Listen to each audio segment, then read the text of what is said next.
नमस्कार दोस्तों, स्वागत है आपका अनिरुद्धाचार्य जी विचार चैनल में। आज हम अनिरुद्धाचार्य जी की कथा समझेंगे और आज अनिरुद्धाचार्य जी बताएंगे कि कर्म बड़ा है या धर्म। कर्म बड़ा है कि धर्म बड़ा है? कर्म जरूरी है या धर्म जरूरी है? जोर से, क्या जरूरी है, कर्म या धर्म? मैं ये बताओ, कर्म जरूरी है या धर्म? अब अनिरुद्धाचार्य जी एक माता से पूछते हैं कि कर्म बड़ा है या धर्म। आप बताओ मैया, पीछे वाले भैया बताओ, कर्म बड़ा कि धर्म बड़ा? कर्म। आप बताओ सरकार, कर्म बड़ा कि धर्म बड़ा? कर्म। आप बहुत लोग, चलो बताओ, कर्म बड़ा, कितने लोग इस बात को मानते हैं कि कर्म बड़ा? कर्म को कितने लोग वोट करेंगे? कर्म बड़ा। कितने लोग इस बात से सहमत हैं कि कर्म बड़ा? धर्म बड़ा। कितने लोग इस बात से सहमत हैं? चलो दोनों पर प्रकाश डाल देते हैं, फिर आप समझ जाएंगे। जैसे रास का आप समझ गए ना, ऐसे इसका भी समझ जाएंगे। अब अनिरुद्धाचार्य जी अपनी ऑडियंस से पूछते हैं तो आधी ऑडियंस हाथ उठाती है कर्म की और आधी ऑडियंस हाथ उठाती है धर्म की। तो अब जानते हैं कि असली में कौन सा बड़ा है, धर्म बड़ा है या कर्म बड़ा है। आप कहते हैं कर्म बड़ा है, तो बताओ, शराबी शराब पी रहा है, क्या कर रहा है? अपना कर्म ही तो कर रहा है। कसाई गाय काट रहा है, क्या कर रहा है? अपना कर्म ही तो कर रहा है। तो आप कहते हैं कर्म बड़ा, तो फिर कसाई का गाय काटना, कसाई का बकरा काटना, क्या ये वाला कर्म श्रेष्ठ है? क्या शराबी का शराब पीने का कर्म श्रेष्ठ है? कोई झगड़ा कर रहा है, लड़ाई कर रहा है, तो लड़ना झगड़ना वो भी एक अपना कर्म हो रहा है, तो क्या वो कर्म श्रेष्ठ है? झूठ बोलना, झूठ बोलने वाला दिन भर झूठ बोल रहा है, बोले हमारा तो यही कर्म है। अब चलिए देखते हैं कर्म बड़ा है, कितने आसानी से समझा रहे हैं। तो बताओ कर्म के बारे में। शराबी शराब पी रहा है, कोई क्या कर रहा पी रहा है, तो अपना क्या कर्म ही तो कर रहा है? कर्म बड़ा होगा। तो क्या ये कर्म श्रेष्ठ है? कर्म श्रेष्ठ है, ये ज्ञान अधूरा है। कौन सा कर्म श्रेष्ठ है, ये जानने के लिए धर्म का ज्ञान चाहिए। कर्म 3 प्रकार के होते हैं, संचित, क्रियमाण और प्रारब्ध। पर इसे हिंदी में और सरल भाषा में समझें, कर्म 2 प्रकार के होते हैं, एक अच्छे कर्म, एक बुरे कर्म। एक अच्छा कर्म और एक है दोनों कर्म। शराबी क्या कर रहा है? शराब पी रहा, अपना कर्म कर रहा है। गंजेड़ी गांजा पी रहा, क्या कर रहा है?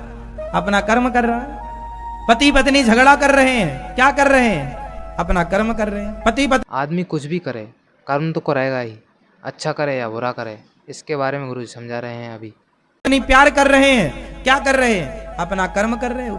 वो दोनों ही कर्म है, प्यार करो या झगड़ा करो, वो हो तो कर्म ही रहा है। अब ये देखना है, कर्म 2 प्रकार के हैं, एक अच्छा कर्म, एक बुरा कर्म। ये अच्छा और बुरा का ज्ञान कौन कराएगा? धर्म। धर्म होगा आपके अंदर, धर्म का ज्ञान होगा आपके अंदर, तो आप ये जान पाओगे कि क्या कर्म करें, क्या कर्म ना करें। दूध पीने का कर्म सही है, शराब पीने का कर्म गलत है। गाय की रक्षा करने का कर्म सही है, गाय को मारने का कर्म गलत है। तो कर्म कौन सा करें, कौन सा ना करें, ये कौन बताएगा? इसी को जानने के लिए धर्म का ज्ञान चाहिए। जिसके अंदर धर्म नहीं है, नहीं प्यार कर रहे हैं, क्या कर रहे हैं? अपना कर्म कर रहे हैं। वो दोनों ही कर्म है, प्यार करो या झगड़ा करो, वो हो तो कर्म ही रहा है। जिसको धर्म का ज्ञान नहीं है, वो गाय काटने का कर्म कर रहा है, शराब पीने का कर्म कर रहा है। मैं तो गाय नहीं काटता, मैं तो शराब नहीं पीता, क्योंकि मुझे धर्म का ज्ञान है कि क्या गलत है क्या सही है। आपको नहीं है तो आप फिर वो सारे गलत काम कर लेंगे जो आपको नहीं करना चाहिए, क्योंकि आपको कर्म का नॉलेज तो है पर धर्म का ज्ञान नहीं है। पक्षी को उड़ने के लिए कितने पंखे चाहिए? उत्तर दो। पक्षी को उड़ने के लिए कितने पंख चाहिए? 2। क्या एक पंख से उड़ सकता है? उसी तरह एक पंख है कर्म और एक पंख है धर्म। यदि धर्म के बिना आप उड़ान भरना चाहेंगे तो धर्म के बिना उड़ान रावण की थी। रावण ने सीता मां को चुराया, उसने कर्म ही तो किया। रावण बोला मैं तो अपना कर्म कर रहा हूं, मेरा तो कर्म ही पूजा है। तो रावण ने सीता मां को चुराया। यदि उसका ये कर्म पूजा है तो फिर रावण के पुतले क्यों जलाए जाते हैं? दुर्योधन ने जुआ खेला, कर्म ही तो किया था। भरी सभा में द्रौपदी के कपड़े तो तरवाए थे, कर्म ही तो था। तो फिर उसका सत्यानाश क्यों हो गया? गुरुजी कितने अच्छे से कर्म और धर्म के बारे में बता रहे हैं। रावण और दुर्योधन का एग्जाम्पल कितना सटीक बैठता है इन बातों में। ऐसे कर्म ना करना जो आपका सत्यानाश करा दे। कर्म ही पूजा है ये कहने वाले अधूरे ज्ञानी हैं। कर्म से कर्म करो, कर्म श्रेष्ठ तब बनेगा जब धर्म से जुड़ेगा। कर्म श्रेष्ठ, राम का कर्म धर्म से जुड़ा था, जबकि रावण का कर्म धर्म से नहीं जुड़ा। यदि रावण का कर्म धर्म युक्त होता तो वो सीता मां को कभी ना चुराता। यदि दुर्योधन का कर्म धर्म युक्त होता तो वो कभी जुआ ना खेलता और कभी द्रौपदी के कपड़े उतारने की बात ना करता। इन्होंने कर्म तो किया, पर आप लोगों की तरह इनको अक्कल थी कि कर्म ही बड़ा है, कर्म से बड़ा धर्म है। धर्म का आपको ज्ञान नहीं है तो आप जो करेंगे सब गलत कर डालेंगे। आप शराब पीते हैं, आप मतलब जो पीते हैं उनका बोल रहे हैं, आप मतलब सबके लिए नहीं। शराब पीते हैं कुछ लोग, गांजा पीते हैं कुछ लोग, सिगरेट पीते हैं कुछ लोग, मांस खाते हैं कुछ लोग, ये सारा कर्म ही तो कर रहे हैं। लेकिन क्या ये कर्म सही है? गलत है। तो गलत कर्म आप क्यों कर रहे हैं? क्योंकि आपको धर्म का ज्ञान नहीं है। गुरुजी कितने अच्छे से समझा रहे हैं कि धर्म के बिना कर्म अधूरा है, और आपको वो गलती भी बता रहे हैं। चोर चोरी करता है, वो कहेगा मैं तो अपना कर्म कर रहा हूं। तो चोरी करना क्या ये सही है? इस कर्म में कर्म तो है पर धर्म नहीं है। इसलिए मेरी मां, कर्म करने के पहले धर्म को जान लो कि कौन सा कर्म करें और कौन सा कर्म। कांटे में पांव ना रखो। वो कर्म जो कांटों की तरह चुभने वाले हैं वो कर्म त्याग दो। आप अभी केला खाते हैं तो छिलका उतार कर खाते हैं। कर्म में वो कर्म उतार दो जो कर्म ना करने योग्य है, वो कर्म ही ग्रहण करो। आप पालक की सब्जी बनाती हो, गोभी की सब्जी बनाती हो, तो बनाने के पहले उसको छानबीन करती हो ना, इल्ली तो नहीं है, कचरा तो नहीं है, पहले काट करके प्रॉपर उसे आप उसका सब्जी का सार तत्व निकालती हैं। सड़ी सब्जी, गली सब्जी, कीड़े मकोड़े आप बीनती हैं कि नहीं? साफ करती। आटा भी चालती हो ना चलनी से, बिना आटे को चलनी से चाले तो आटा गूंथती हो। बिना सब्जी को देखे भाले सब्जी बनाती हो, हाँ या ना? देखती हो ना? धोती भी हो सब्जियों को फिर बनाती हो। क्यों? क्योंकि कौन सा ग्रहण करने योग्य है और कौन सा त्यागने योग्य है, वहां दोनों पदार्थ हैं। बाजार की सब्जी आई, उस सब्जी में कुछ सब्जी ग्रहण करने योग्य होगी और कुछ त्यागने योग्य भी होगी। सारी ना खा लोगे आप। गुरुजी कितने अच्छे से अपने घरों के बारे में ही एग्जाम्पल से देकर कितने अच्छे से बता रहे हैं कि कर्म जरूरी है या धर्म। मटर आई है तो मटर के अंदर का दाना तो खा लोगे, पर ऊपर का छिलका आपको फेंकना पड़ेगा। कौन सा ग्रहण करें और कौन सा त्याग दें? तो कर्म दो प्रकार के हैं, एक ग्रहण करने योग्य और एक त्यागने योग्य। अब ये ज्ञान कहां से आएगा? धर्म से आएगा। आजकल के बच्चों को धर्म का ज्ञान होता तो इतना समझाना ही ना पड़ता, इतनी अव्यवस्था ना फैलती समाज में। बच्चे शराबी ना बनते, चरित्रहीन ना बनते, नशेड़ी ना बनते, माँ बाप का अपमान ना करते, सुव्यवस्थाएं थी। हमारे देश में कोई भी बेटा अपने माँ बाप को गालियां कभी नहीं देता था। आज के 100 साल पुराना इतिहास देख लो। बाप गुरुजी कितने अच्छे से समझा रहे हैं कि धर्म से ही अच्छा कर्म हो सकता है। आजकल के लोगों को यही बात तो समझ में नहीं आती, इसलिए गुरुजी को अपनी कथा में ये बातें बोलनी पड़ती हैं। जूता मारता था अपने बच्चों को, बाप अपने बेटे को जूता मारता था गलती करने पर। हाँ या ना? लेकिन क्या मजाल के बेटा पलट के बाप को कोई जवाब नहीं देता था। पहले बच्चे बाप का बहुत आदर करते थे। बाप आता था तो बेटा बैठा रहता था तो उठ के खड़ा हो जाता था, बाप आ गया। हाँ या ना? पहले मां का बड़ा आदर था, क्योंकि पहले धर्म का ज्ञान था कि मां भगवान है, पिता भगवान है।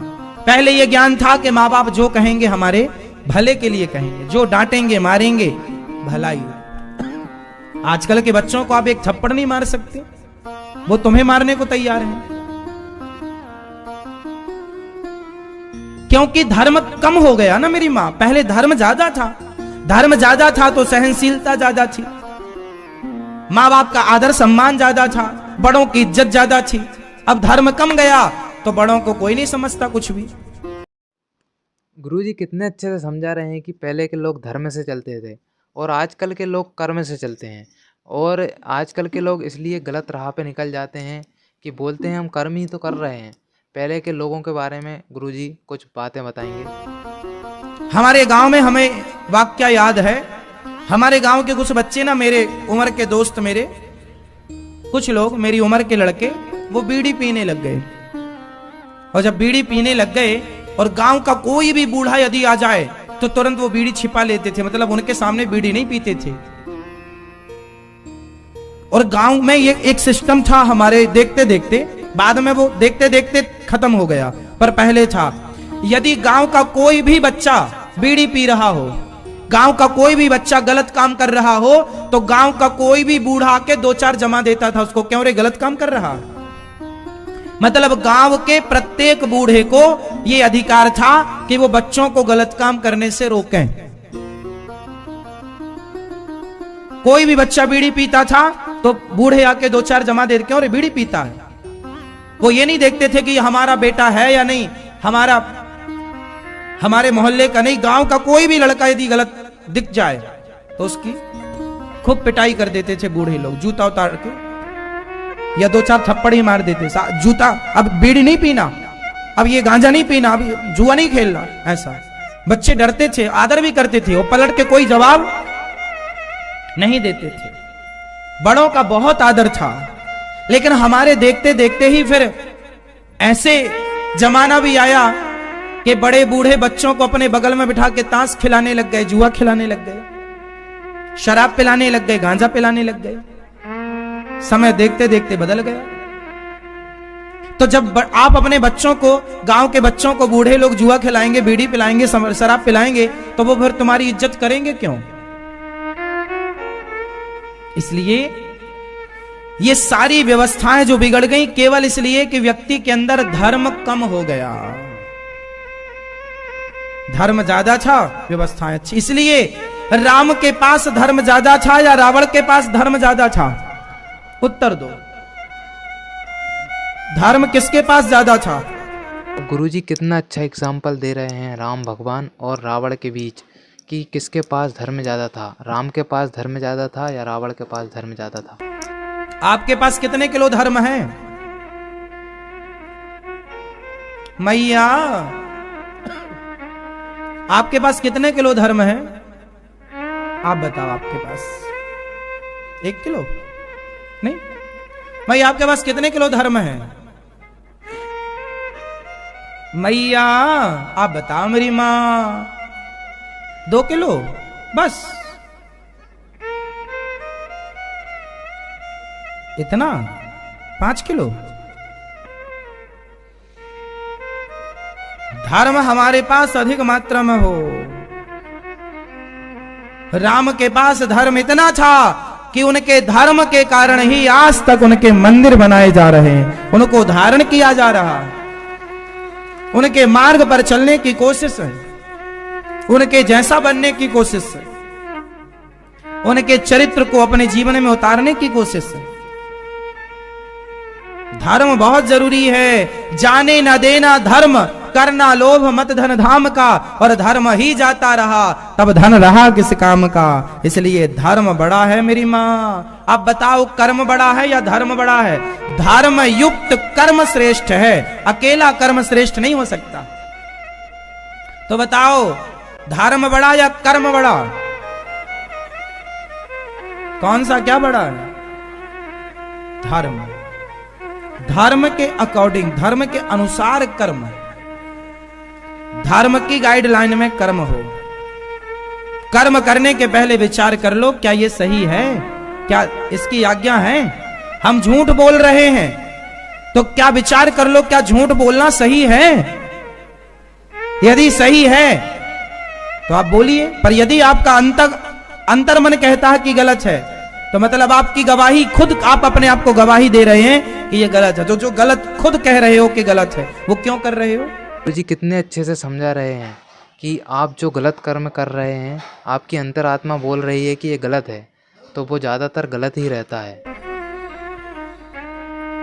किसी से मत पूछिए, किसी की मत मानिए, अपने अंतर मन की मानिए। और एक बात बताएं, जो आपके भीतर बैठा भगवान है ना, वो आपको सही सलाह देता है। लोग उनकी मानते कहां है? जो मन में सही मार्ग बताने का भगवान कई बार ना आपको हर गलत काम से रोकते हैं। अंतर की जो आवाज है, वो आवाज भगवान की आवाज है, लेकिन हम उस आवाज को दबा देते हैं और फिर कहते हैं हमें तो पता ही नहीं था। क्यों रोका तो था तुम्हें, तुमने ही रोका था कि ये गलत काम ना करो। हर चोर को चोरी करने के पहले उस चोर को उसका अंतर्मन रोकता है, मत कर। हर व्यक्ति को हर गलत काम करने के पहले उसका अंतर्मन रोकता है, ये गलत काम मत कर। लेकिन आप मानते नहीं, और वो आवाज इनडायरेक्ट भगवान की आवाज होती है। हम सबके भीतर भगवान बैठे हैं कि नहीं? वही तो सब हमें बता रहे हैं क्या आपके लिए सही और क्या आपके लिए गलत है। किसी की मत मानो, मेरी मत मानो, अपनी मानो। गुरुजी कितने अच्छे से बोल रहे हैं कि गुरुजी की भी बात मत मानो, पर अपनी अंतरात्मा की बात तो मानो कि अंतरात्मा क्या कह रही है। अपने से सलाह लो। भगवान ने गोपियों को बुलाया, सारी गोपियां आई। भगवान ने गोपियों को बुलाकर अब कहा कि देवी हो, अपने अपने घर को जाओ। पति कैसा भी हो, बंधा हो, लंगड़ा हो, बहरा हो, काना हो। अब यहां भगवान ने नारी धर्म समझाया है। अब मैं आपको थोड़ा नारी धर्म समझा दूं, है ना। ये सारी बात भागवत जी की ही सुना रहा हूं मैं आपको, चूंकि मैं आपको अलग तरीके से समझा रहा हूं ताकि आपके डाउट्स क्लियर होते चलें। मैं आपको कथा नहीं, मैं आपको कथा का सार समझा रहा हूं। सारम सारम समुद्रतम सार। भगवान ने अपनी गोपियों से कहा जाओ अपने अपने पतियों के पास। पति कैसा भी हो, अंधा हो, लंगड़ा हो, बहरा हो, काना हो, नारी का धर्म है पति की सेवा करना। अब गुरुजी समझाते हैं कि अपने पतियों की सेवा अपनी पत्नियों को क्यों करना चाहिए। पति कैसी भी कंडीशन में हो, पर पति की सेवा क्यों करना चाहिए। नारी का धर्म क्या है? पति की सेवा। पति कैसा भी हो, पति की सेवा करना चाहिए कि नहीं? आप में से कितनी माताएं अपने पतियों की सेवा करती हैं? कितनी पत्नियां पतियों की सेवा करती हैं? अब गुरुजी अपनी माताओं से पूछते हैं कि कौन कौन सी माता अपने पतियों की अच्छे से सेवा करती है और कौन सी नहीं करती। मैं आप पांव दबाती हूं अपने पति के? हाँ या ना? नहीं? मैं आप पांव दबाती हो? कभी कभी दबाती हो? आप मैया पांव दबा लेती हो कभी पति परमेश्वर के? हाँ। लक्ष्मी जी पांव दबाती हैं ना, जैसे लक्ष्मी जी भगवान के पांव दबाती हैं, चरण सेवा करती हैं, उसी तरह आपको भी भगवान के पति को परमेश्वर, हमारे यहां पति को क्या माना जाता है? भगवान, और पत्नी को लक्ष्मी। तो पुरुष आपका सम्मान करे, मतलब पुरुष स्त्री का आदर करे और स्त्री पति का सम्मान करे। यही गृहस्थी है, यही सदगृहस्थी है। एक दूसरे का ख्याल रखो, एक दूसरे के काम आओ, एक दूसरे के पूरक हैं आप। पति पत्नी दोनों कैसे रहें? साइकिल के दो पहिए की तरह रहें, एक के बिना दूसरा चले ही ना। जब साइकिल चलती है तो दोनों पहिए चलते हैं। तो कहने का तात्पर्य यह है कि गृहस्थी वही उत्तम है जहां पति और पत्नी समझदारी से रहें। अच्छा, एक छोटा सा सवाल मैं आपसे कर लूं, पति और पत्नी में ज्यादा समझदार किसका होना आवश्यक है? गुरुजी बोलते हैं कि पति का समझदार होना जरूरी है, पत्नियों का। वैसे तो दोनों का ही समझदार होना जरूरी है। और देखते हैं गुरुजी क्या बोलते हैं आगे। पति ज्यादा समझदार हो या पत्नी ज्यादा समझदार हो, किसकी समझदारी से गृहस्थी बढ़िया चलती है? आप बताएंगे, कोई सब टुप पे टाप रहो, ये हमारी मैया बताएंगी। आप किसकी समझदारी से घर अच्छा चलता है, रिश्ते अच्छे चलते हैं? दोनों नहीं, दोनों में एक को चुनना पड़े तो दोनों हो बहुत बढ़िया है, लेकिन एक को चुनना पड़े आपको, तो आप किससे चुनेंगे? किसका समझदार होना चाहिए ज्यादा रिश्तों में? पति का। आप मैया, लाल मैया, पति का, पत्नी का, पीछे वाली मैया और पीछे तीनों मैया बताओ।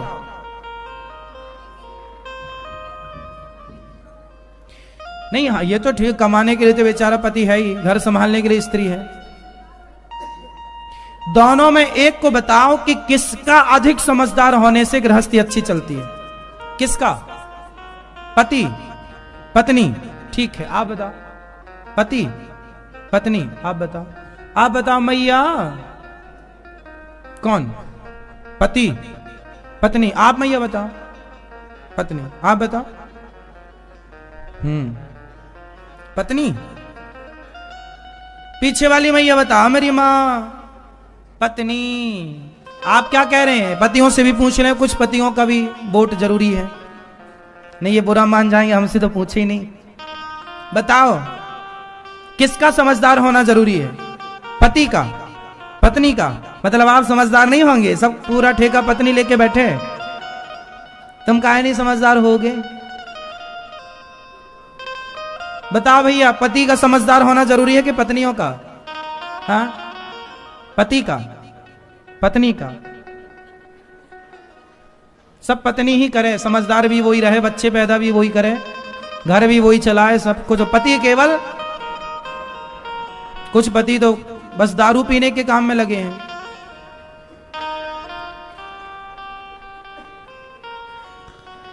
यह बात सही है कि जिस घर की स्त्री समझदार होती है उस घर की गृहस्थी बहुत अच्छी चलती है। पुरुष की अपेक्षा स्त्री ज्यादा समझदार हो, यह बात बिल्कुल सही है। जिस घर में स्त्री, इसलिए बेटों से ज्यादा बेटियों को समझदार बनाओ, बेटों से ज्यादा बेटियों को समझदार बनाओ। बेटी के कंधे पर 2 वंश की जिम्मेदारी है, 2 परिवारों की जिम्मेदारी है, बेटे का तो एक ही है। इसलिए बेटियों का समझदार होना चाहिए। बेटी यदि ठान ले तो गृहस्थी स्वर्ग जैसी हो जाएगी, आनंदमयी। इसलिए आप लोग अपने पति की सेवा करो और अपनी पत्नी का सम्मान। आप अपनी पत्नी का सम्मान करते हैं कि नहीं? कहां आपकी पत्नी? सम्मान करते हैं आपका? तो आपकी ज्यादा जिम्मेदारी नहीं है, इनकी ज्यादा है। आपकी भी ज्यादा है, उनकी भी ज्यादा है। हर घर की पत्नी समझदार हो, बढ़िया। पति भी बहुत समझदार हो, इसका मतलब ये नहीं कि पति समझदार ना हो, बहुत समझदार होना चाहिए। गृहस्थी लंबे टाइम तक चलती है समझदारी से। एक दूसरे के अंदर, एक दूसरे के प्रति झुकाव होना चाहिए, समर्पण की भावना होनी चाहिए। कभी आपने हमें डांट दिया, कभी हमने आपको डांट दिया, कभी आपने हमें कुछ कह दिया, कभी हमने आपको कुछ कह दिया। जब हम आपको कुछ कहें तो आप बुरा मत मानो, जब आप कुछ कहें तो हम बुरा ना माने। कई बार रिश्ते खराब हो जाते हैं बुरा मानने से। आज आप लोग एक छोटा सा प्रॉमिस करना एक दूसरे से, पति और पत्नी, जब आप दोनों अच्छे मूड में बैठे ना तो एक दूसरे का हाथ अपने हाथ में लेकर के और एक दूसरे को वचन देना, आज ही कर लेना ये काम। अब गुरुजी पति पत्नी के खुश जीवन के लिए उनसे एक वादा करवाते हैं। आज मतलब जब आपके पति आपके पास आ जाए तब कर लेना। अब गुरुजी बोल रहे हैं कि जब पति पत्नी साथ में अकेले बैठे कर लें, जिनके तो दूर हैं अपनी वो पहुंच के कर लें, को साझा कर लें एक भैया। आप दूसरे अपने पति को लाई हो? क्यों नहीं लाई? कल आएंगे तो कल कर लेना ये काम जो हम आज बोल रहे हैं। और किन किन के पति कल आने वाले हैं? नहीं,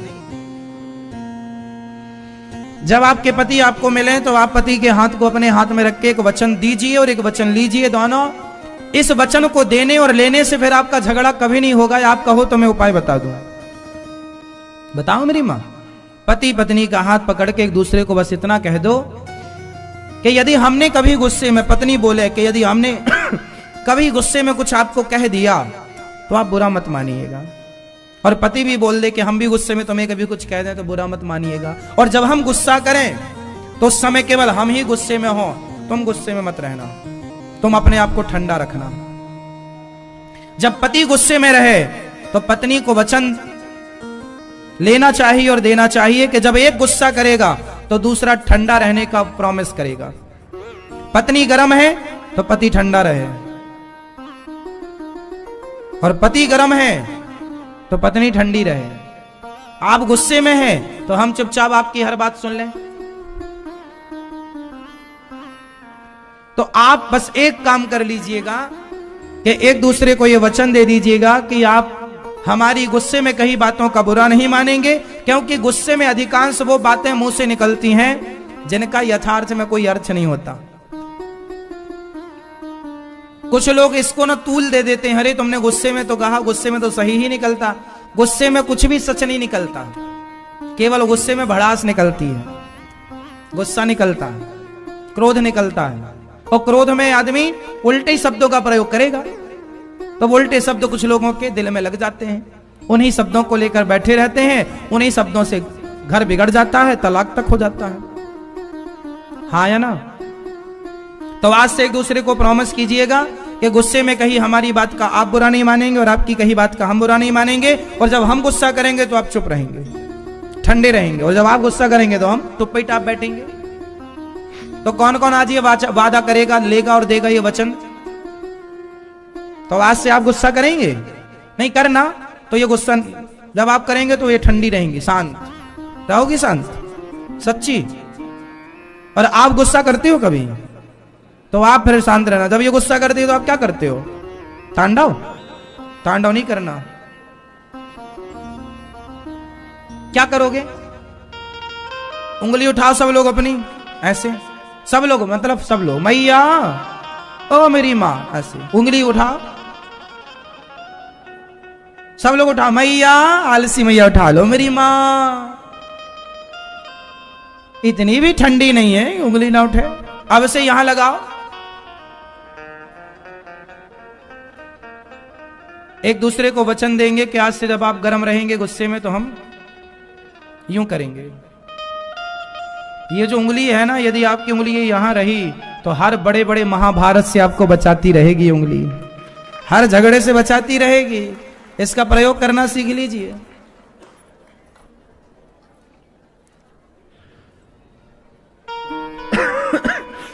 एक आखिरी सवाल आपसे।